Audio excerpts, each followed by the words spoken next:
Join me in welcoming Marc Adams. Hey, Marc, how you doing today? Steve, good to see you, my friend. How are you? I am doing so good. It's been such a great day. And you, look at where you're at, out there on the I know. beautiful water. Isn't that Tell us, terrible? oh, that is just what a horrible life you have to live. Yeah. I feel So, guilty being here. yeah. So, we're going to talk about your new book. But first off, just tell us a little bit about who you are and what you've done to be able to live out there on that beautiful water on the boat. Well, I'd probably start by saying I would love to live on the water on a boat, but this is a privilege in its own right, where I get most of July and August with the family on the boat. And because my kids are at an age now when they're pretty independent, so they come at different times with their friends. Um, so this year we're doing a trip from Venice down to Greece. And the great thing about lifestyle work or lifestyle businesses is your business will pretty much run with minimal intervention without you. So I get to enjoy that, which was kind of one of the things I had to do. If you come off the back of the cancer, to your question of how did I get here, it kind of started when I got diagnosed with stage 4. That was back in the pandemic of 2020. And on the back of that, my youngest son then, Thomas, age 10, um, was long story short, but how we got to this is a bit of a story in its own right. But we ended up with a 9 out of 10 businesses that come to market, never really get sold. And the only question he was interested in answering or having answered was what happens to the mums and dads of all those companies if they don't sell them um, and they catch COVID and they die? Who's going to look after their families? And it began a pivot from private equity and working in the corporate environment, which I'd been doing for a long time, towards what took me 2 years to do, which was to write the first book, which was Secrets to 10xing Your Business and Cashing Out Tax Free, which became a bestseller and made it to Times Square. So somebody liked it, apart from my mum. And so the second book, the AI-Powered Exit, is really focusing on the same thing from different angles. See, there was nothing about AI in the first book, but the problem that businesses have, especially these businesses, is if they're valued, for example, at 5 million today, and they decide that they might want to sell, by the time they've sold and they've paid the fees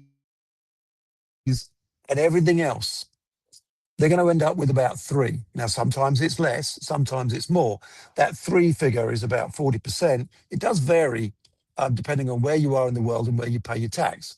But that's typically the range that you'd be looking at. So on the back of promising my then 10-year-old, now 15, and demanding royalties, bless him, on the back of that, I started looking at the problem through a completely different lens. No answer, no solution.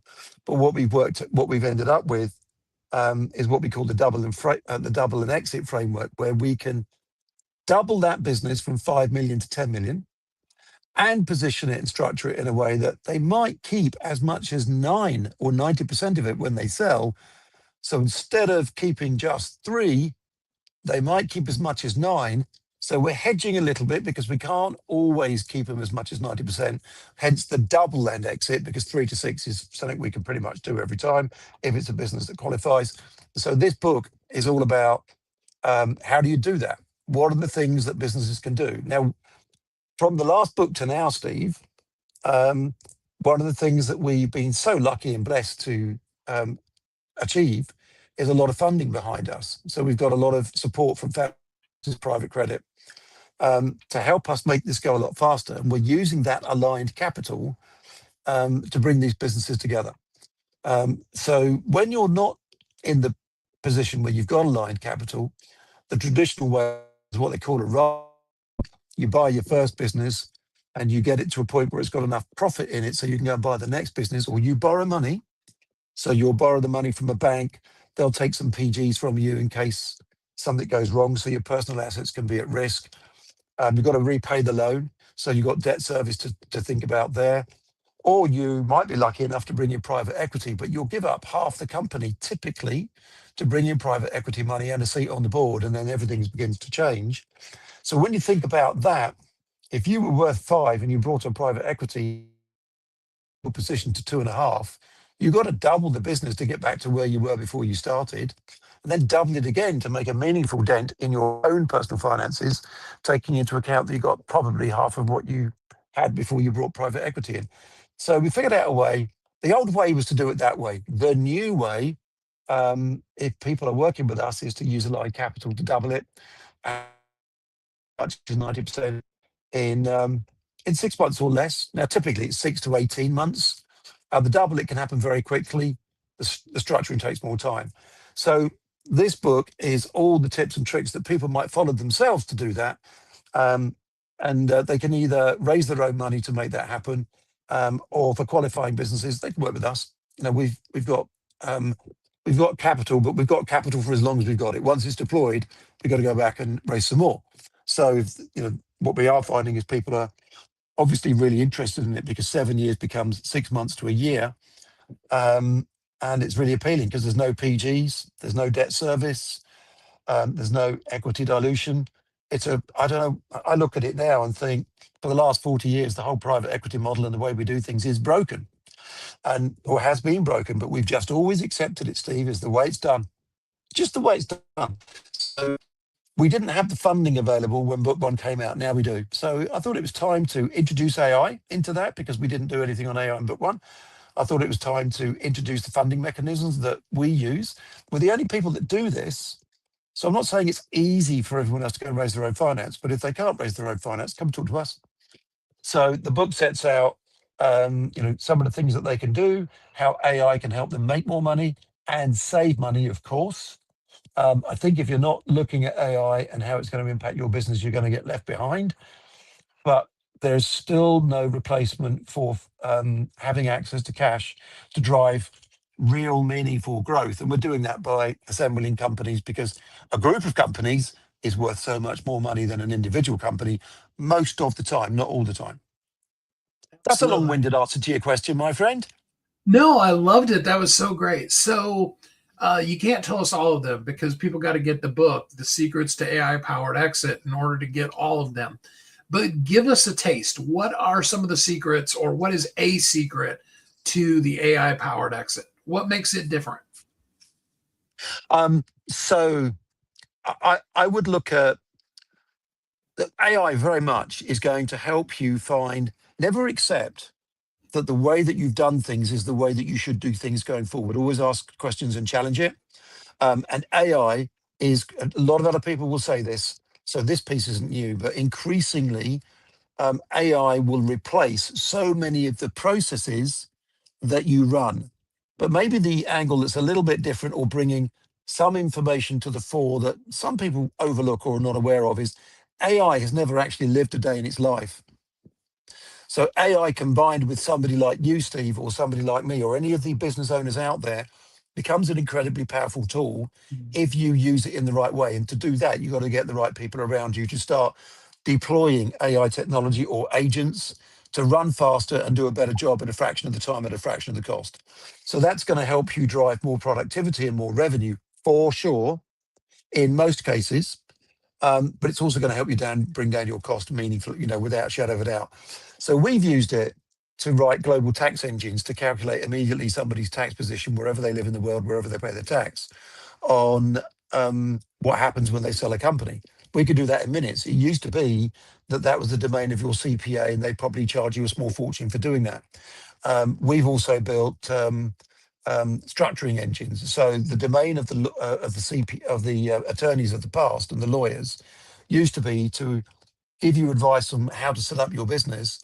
Maybe in some cases take a long time to do that and charge you a fortune. But you know, all of that stuff. If you've got a mind to it, certainly we've done it. We've built engines for this that just take minutes to do that. Now, going on the other side, what it doesn't do is double the value of it. It improves the value. Every single pound or dollar that you save to the bottom line of a business is probably going to be worth 4, 6, 8x, depending on your profit, your end game profit. At the end of the day, not enough people think about the end in mind, so they don't think about that. But the piece that AI doesn't do, that the aligned capital does, is double the value very, very fast. Because when I've got the capital to buy 3 companies that are doing, let's say, 700,000 in EBITDA each, Each individual company is probably worth 700,000. They might be worth a bit more, but they're not worth 5 or 6 times that. But when I assemble it as a group of 2.25 million, 3 times 750K, that could be worth 10 or 12 million. So the huge thing there is at 10 to 12 million as opposed to 750K, there's a massive uplift for the owners of those businesses, because they'd get a significant piece of that. Dependent, if they were contributing the same EBITDA, they'd get a third of that 10 million. So 3.33 million as opposed to 750K. That's a massive difference. But if you combine that with what they can do inside the business themselves to streamline and improve top line revenue with AI and reduce cost base with AI, then they're making more EBITDA just by the things they're doing. But they're going to find it difficult to do the things outside the business that we're doing, because we're blessed to have the capital to bring that together. If they've got their own capital, then they probably are doing it, or they definitely should be. But most SMEs, most smaller businesses, so 500,000 or as low as 100,000 in profit, up to about 12 million, sometimes 20 million, but unusual when it's that big. In that range, the smaller you are, the harder it is to do this. And so the combination of two get you one of the best bangs for the buck I think you're going to see in the market at the moment. And we're the only people that do the doubling bit, but everybody can use AI to help them improve the value of their business on their own. They just got to get to grips with it and start working with it, and it's going to make a massive difference to 90% of businesses. Absolutely. Wow, I love that. There is hours of stuff we could unpack there, but the cool part about it is AI is real. It can really help you, and there is really a true way. And that's what I love most about what you do, Mark, is you can actually help people really maximize their profit. So before I let you go, give us just one word of advice. What's the one secret that somebody doesn't know that is just going to make a massive difference in them having a profitable business versus not? Yeah. So if you're making 100K a year or more in profit, first of all, grab a copy of the book. In the book, it will talk to you about how you can work with other businesses that you don't own, or that are in different locations but not directly compared to you, that you might bring together, where your value would be worth so much more than your individual value without having to buy them. And then in that scenario, if you can find somebody that's willing to buy them as a group, you'll make an awful lot more money. Now, generally speaking, to make that work, you do need the capital. So you need to think about that, or you could come and talk to us because we've got it. But the big thing that nobody does is they all inside the business. And here's the thing, Steve, if you're doing 500,000 in profit now, and it took you 5 years to get to that, it'll probably take you another 3 to double it. So why would you do that on its own if you can double it in 6 months or less? And that's where we come in. So anybody that wants to find out a little bit more about whether they are in the position to start doubling it, you've got to get to a minimum of 100K. You can't do anything with a business that's doing less than that. They can go, if they grab a copy of the book, there's resources all over the book pointing them to pages on our website where they can go and take a 5-minute survey to tell them their own position, A, on what they're going to lose in taxes and fees, B, whether we think there's a potential for them to double it, and we've got real stuff behind it, checking out what's going on in the market, what they're likely to earn if they sold the business at different values, and if there's a viable uplift for them, and there isn't in every single situation, but if there's a viable uplift for it and they qualify, then they can talk to us about how they take the next step if they want to, Steve. But the combination of these two things saves you time. And money loves speed. See, the problem when you're building a business and you're buying other businesses around it is it'll take you 5, 6, 7 years. And then you've got to figure out somebody who wants to buy it. So if you start with the end in mind and you think, who would buy this if I had it? How do I buy them? And you can find the businesses, we can provide the capital to speed up the transaction, or we can find the businesses as well. So this is a completely different approach, and it's not AI on its own. It's AI in combination with the capital that makes it go really fast, because money loves speed, Steve. Money loves speed, and it's a ruthless mistress. It doesn't wait for anybody, and if you're not ready to use it, someone else will. Absolutely. That is so amazing, Mark. Oh my gosh. The Secrets to the AI-Powered Exit. You've got to get the book. The ebook's available today for free. You don't want to miss out on this opportunity. Mark's last book was amazing, and this one is just going to blow your mind. Mark, enjoy the water, enjoy time with the family, and thank you so much for taking a little bit of time out here to talk to us here today. Thanks for having us, Steve. It's an absolute privilege and an honor. Have a great day, my friend, and we'll try and have a mediocre day on the water. Take it easy, buddy.